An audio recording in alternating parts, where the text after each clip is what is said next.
Hello tout le monde, c'est Niki. Donc aujourd'hui, je vous fais un nouveau tuto sur le réseau Tor, puisque un de mes abonnés m'a demandé de faire une vidéo et de développer un peu plus ce logiciel.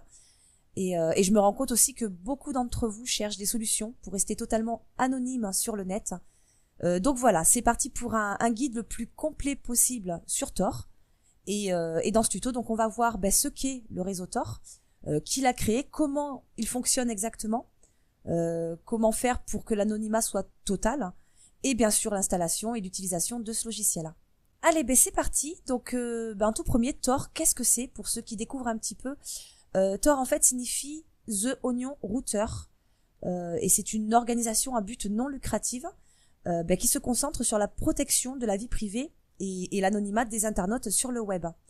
Donc le réseau Tor est conçu à la base pour éviter que les gouvernements ou les entreprises privées puissent vous espionner. Et concernant sa création, donc la technologie de Tor a été conçue par la marine américaine.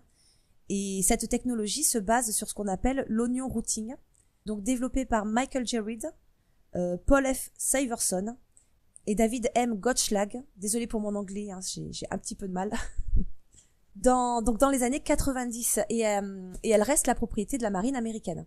Donc là, en fait, on parlait de la technologie, et le projet, lui, a été développé par Syverson, Roger Dingledine et Nick Mathewson. Je pense que ça se dit comme ça. Et donc, il a été officiellement nommé comme le projet Tor et lancé le 20 septembre 2012. Et en 2004, donc, la marine américaine a publié gratuitement le code de Tor qui est actuellement développé par la communauté. Donc, voilà comment tout ça a un petit peu débuté. Donc, maintenant, comment ça fonctionne? Alors, en fait, le réseau Tor fonctionne en faisant passer votre connexion par différents points de relais qui sont gérés par des milliers de volontaires dans le monde. Et du coup, il est impossible d'attaquer frontalement le réseau Tor, justement à cause de sa nature décentralisée. Donc, je parlais de l'onion routing tout à l'heure. Et justement, donc c'est une technique de communication anonyme sur un réseau. Et les messages sont cryptés en continu et ils sont envoyés via des nœuds de réseau qu'on appelle des routeurs oignons. Voilà. Donc vous verrez souvent d'ailleurs le symbole de l'oignon sur le réseau Tor. Bon, évidemment, ça n'a rien à voir avec le légume, hein. Ça représente juste les différentes couches de cryptage qui protègent les messages. Donc quand une information est envoyée sur Tor, elle est cryptée et recryptée plusieurs fois de suite sur des relais anonymes. Voilà, donc chaque relais va ajouter un nouveau cryptage qui va changer lorsqu'il atteindra le prochain relais. Donc le principal avantage de ce cryptage, c'est que le routage est totalement invisible. Voilà, donc en clair, Tor propose un très bon anonymat, donc vous ne pourrez pas être identifié, mais il y a des choses à ne pas faire, à faire et à ne pas faire, que je vous expliquerai après justement. Et bien sûr, vous pouvez aussi ajouter un VPN en plus. C'est même très conseillé pour protéger vos données au relais de sortie, c'est-à-dire au dernier nœud de réseau. D'ailleurs, j'ai fait un tuto sur les meilleurs VPN gratuits. Si ça vous intéresse, vous le trouverez à la fin de cette vidéo. Mais l'inconvénient de Tor, c'est sa lenteur. Et oui, puisque les informations doivent passer par différents relais avant d'arriver à destination. Donc si vous ouvrez en plus un VPN, il vaut mieux, c'est vrai, que vous ayez une bonne connexion, oui, et une bonne config, où ça risque d'être plus lent. Donc maintenant, on va voir ce qu'il faut faire et ne pas faire pour que l'anonymat soit le plus total possible. Mais avant, on va l'installer, parce que je suis en train de penser que oui, il va falloir que je vous montre. Donc on va l'installer avant toute chose. Donc dans la description, vous allez cliquer sur le premier lien. Tac, vous arriverez donc sur la page de Tor. Donc vous voyez, vous avez le petit bouton télécharger. En fait, vous allez dérouler, choisir votre langue. Donc là, français en l'occurrence. Donc Windows, Mac, Linux. Donc là, 32-64 bits. Donc moi, je vais rester sur Windows. Hop. Alors du coup, j'ai désinstallé. Je vais le réinstaller avec vous. Enregistrer le fichier. Voilà. Donc une fois que c'est fait, logiquement, il est dans le dossier téléchargement. Donc on va aller le chercher. Tac. Hop. Alors, download. Voilà, vous aurez cette application. Donc, .exe, clic droit ou exécuter en tant qu'administrateur. Oui. et on installe. C'est assez rapide. Donc là, c'est l'endroit de destination, donc où il va se placer. Donc là, sur le bureau, je vais le laisser là, de toute façon, pour l'instant, installé.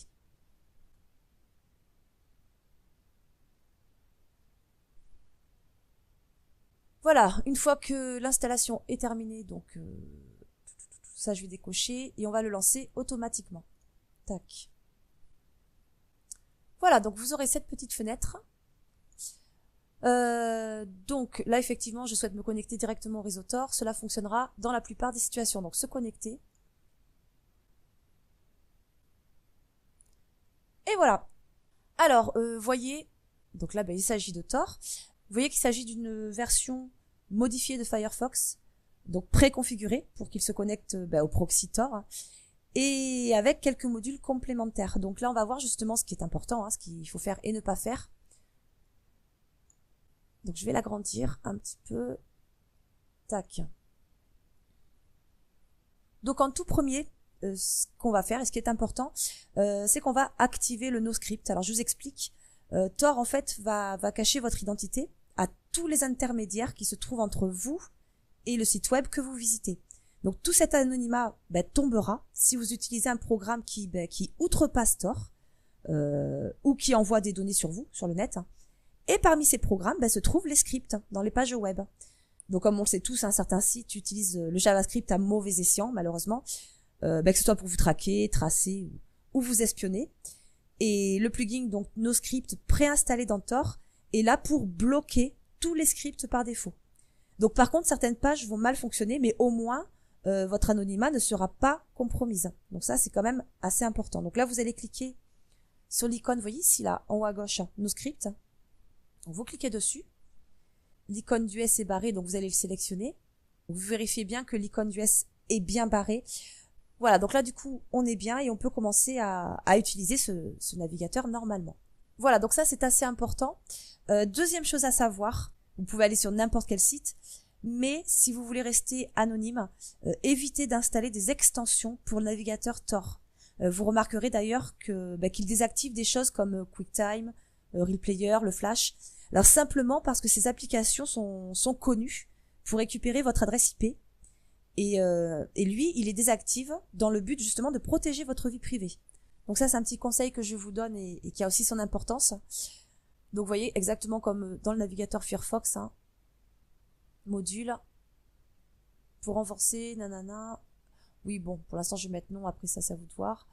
Voilà, donc là, vous trouvez effectivement vos add-ons, vos extensions. Vous voyez, dans extensions. Voilà. Alors, autre chose, je vous conseille de toujours utiliser HTTPS. Donc, c'est même important. Je vous laisse le lien dans la description. Donc, vous avez simplement à le copier, à le coller ici, dans l'URL de Tor. Vous aurez une petite page de publicité qui dure pas très longtemps. Et ensuite, vous accéderez donc à cette page. Voilà. Voilà, donc cette extension s'appelle HTTPS Everywhere. Ou Everywhere. Vous cliquez sur Install in Firefox, ici. Donc, autoriser. Donc, moi, je l'ai déjà fait, mais c'est pas grave, je vais le refaire. Ok, donc là, c'est bon. Installer maintenant. Et redémarrer. Donc là, il vous demande de redémarrer le navigateur Tor. Donc, vous le faites. Ah, mon chat veut rentrer. Oula. Hop là. Oui, j'ai dû faire une toute petite coupure parce que mon chat voulait sortir. Voulait rentrer. Donc, on en était où, là? Oui, donc il a redémarré le navigateur Tor. Tac. Et là, donc, c'est pas mal. Donc, on retourne sur module. Extension. Donc là, vous aurez HTTPS Everywhere avec la version. Et donc, c'est une extension importante à avoir justement pour passer par l'HTTPS. Alors, maintenant, la troisième chose, évitez toujours d'ouvrir les fichiers téléchargés quand vous travaillez sur Tor. Ça, c'est important. Donc l'ouverture d'un PDF ou d'autres fichiers, peu importe, à l'aide d'une application comme Adobe Reader par exemple, peut révéler votre adresse IP et trahir votre anonymat. Donc vous utilisez Tor normalement, vous téléchargez ce que vous voulez et vous n'ouvrez vos fichiers téléchargés qu'une fois que Tor est fermé, tout simplement. Ça c'est pareil, c'est un conseil à prendre en compte et qui a son importance. Ensuite, donc je vous conseille aussi d'utiliser un moteur de recherche qui respecte votre vie privée et c'est pas le cas de Google, bien au contraire. Donc, moteur de recherche que je vous conseille sur Tor. Alors, vous avez DuckDuckGo et Start Page. Donc ici, là, dans Rechercher, vous avez une petite flèche, vous déroulez. Voilà, donc on va éviter tout ça, donc Google, Yahoo, etc. Donc là, c'est DuckDuckGo, vous voyez ici. Et là, c'est Start Page. Donc, ce qu'on peut faire pour le définir par défaut, vous allez dans Paramètres.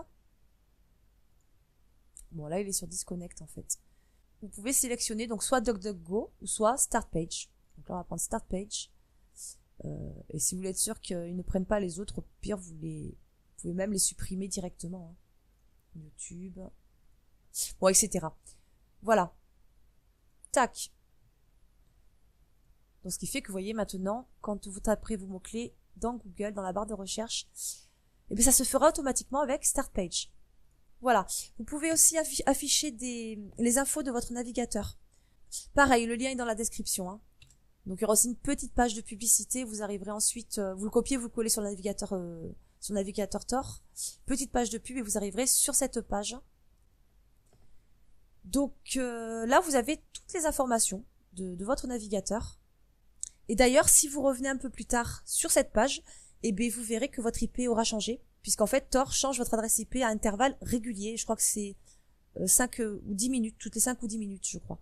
Alors par contre, je ne sais pas pourquoi, je suis sous Windows 8, il m'affiche le 7, et je suis en 64 bits, il m'affiche 32, donc ça, je ne sais pas pourquoi. Bon, ce qui importe aussi, c'est l'adresse IP.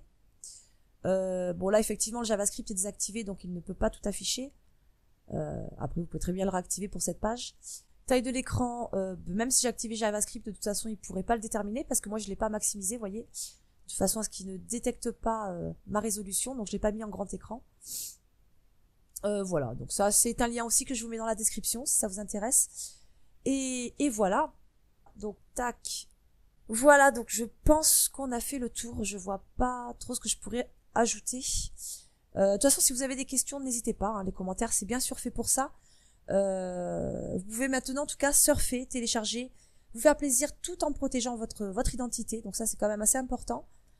J'espère que ce tuto vous aura été utile et je compte sur vous bien sûr pour partager, liker si ça vous a plu et vous abonner si vous découvrez tout juste ma chaîne, ça me ferait vraiment plaisir et je vous dis à très vite pour une prochaine vidéo. Allez, ciao!